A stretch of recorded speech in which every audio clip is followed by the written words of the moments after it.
অনুভূতি অবশ্যই ভালো, যেহেতু মানে এর আগে বার্থডেতে বাবা পাশে থাকেনি, এখন আছে, তো অনুভূতিটা ভালো থাকারই কথা। এখন এই বলছে যে তোমার মা পাশে থাকতো, তাহলে কি করতে? তাকে নিয়ে আমার কিছু বলার নেই, মানে সব ভাষা আমি মুখের থেকে হারাই ফেলছি।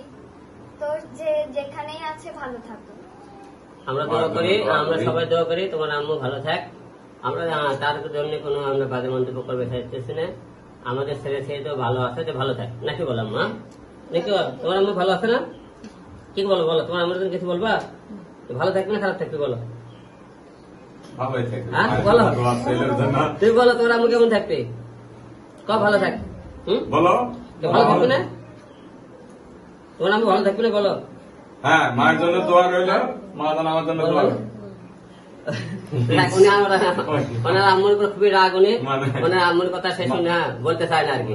ঠিক আছে, যাই হোক আপনারা সবাই আমার বাচ্চাদের দোয়া করবেন যেন সবসময় তাদের পাশে থাকতে পারি, এবং আমি মেয়েদেরকে মানুষের মতো মানুষ করতে পারি, এবং সে বড় হয়ে আমার লেখান যেন সমাজের কাজ করতে পারে, মানুষের পাশে দাঁড়াতে পারে।